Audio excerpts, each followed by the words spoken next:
Deer meat, or venison as a lot of people call it, but it really doesn't matter what you call it because that is the Cadillac of deer meat. It is the filet mignon of a deer. It's the backstrap. And take my word, most people, you could give it to them and they'd never know it was deer meat. It is very tender, an excellent cut.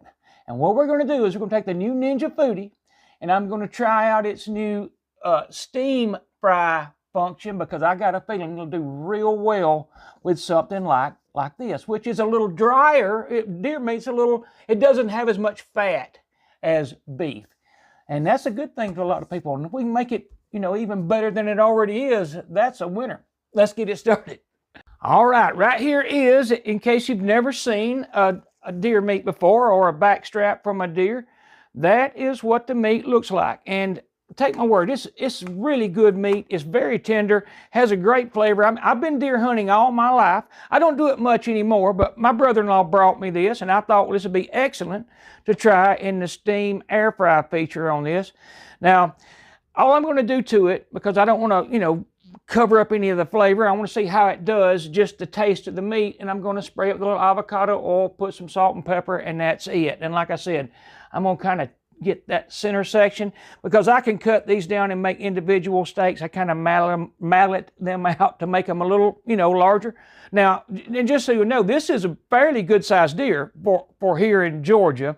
I mean, they get bigger in some states and all that, but they also get a good bit smaller. But that is a little above average maybe for around here. So that's a good tenderloin, my point. So anyhow, we're going to cut that out of there, and I'm going to get this started, and I'll be back. Okay, right there is what we're working with, 1 pound, 5.3 ounces of backstrap. Here's what I've kind of decided to use as like my baseline for the cooking instructions from the Steam and Crisp chart. I'm going to use the port loin times. And, well, not times, but temps, because we're going to be using the thermometer. But it wants 1 cup of water. Make sure I don't get off my line. A reversible rack in the lower position, 365 degrees. And again, the time don't matter because I'm going to put the thermometer in it. So get that ready and be back. Okay, a couple of things I wanted to point out right quick was the 1 cup of water that they asked for in that recipe thing is already in there. The rack is already here in the low position. I sprayed the filet with avocado oil, and then I sprinkled it best I could with salt and pepper, but the best way is what you see right here. And I ground pepper and put a little salt there for stuff like the ends, where you can just pick it up and do that or that, and then you get that. And it's important on anything you're cooking. It works real well. It's just something I wanted to mention. And now I'm going to set this in just like that. In fact, I'm going to turn it that way for whatever reason. And I'll show you what it looks like. And then I'm going to get everything set up. But that's what it looks like. And we're about to get this started. So let me get my act together and we'll do that. Okay, so just so you know, I've got the thermometer in there, although I will be checking with this also. But we're about to go to the directions they asked for. Got to make sure that cable goes where I need it to go. Turn the unit on. We're going to go to Steam Crisp because that's actually, the thermometer for whatever reason does not work on steam and bake. I don't know why they did that, but I mean, it doesn't matter. That's what they did. 365, now we're going to hit manual because I'm going to be looking for a target temp of about, let's say 130. You know what, we'll go 125 because then I'll start. You know what? I'm not either. I'm going 130. That way I don't have to worry about it cutting off and me have to redo everything. So I'm going to be watching it with the thermometer, and we'll make some calls as we go. We are off and running. Again, the 1 cup of water is already in there, by the way, and I've got it to vent because that's what it needs to be on. So I'll see y'all back in a minute. We are getting really close to 130 degrees, and it will just cut off. We're going to open it up and take a look and hopefully pull it out. There it went. So I have not opened it whatsoever. This is the first time. In fact, I'm going to set that down so I can kind of take y'all with me. And there it sits. Well, it looks really good.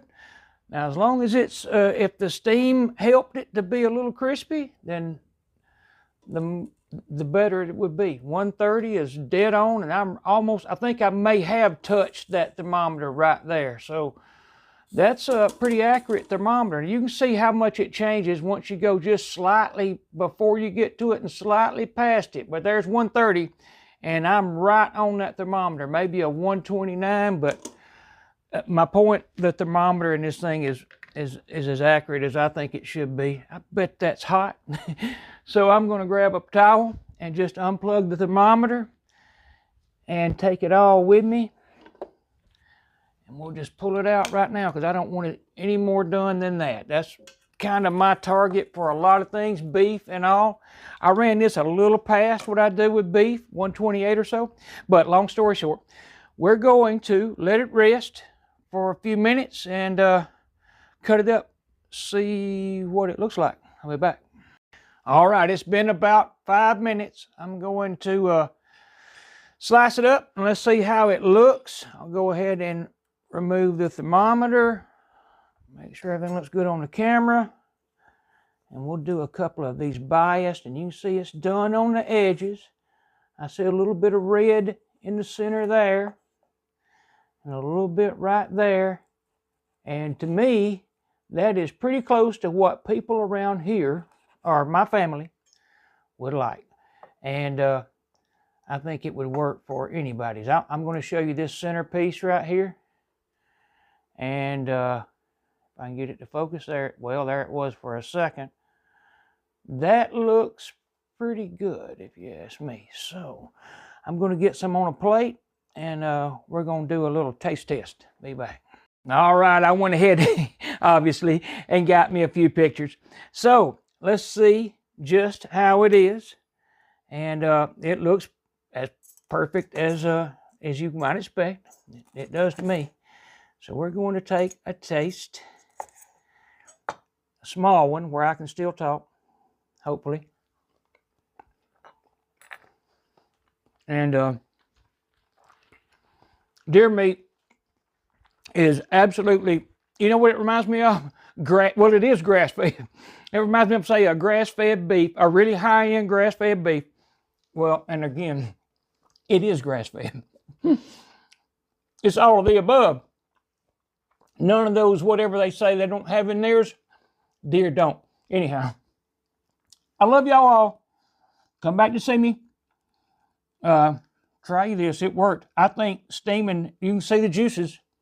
Steaming works, man, especially with this kind of stuff. Love y'all. Bye.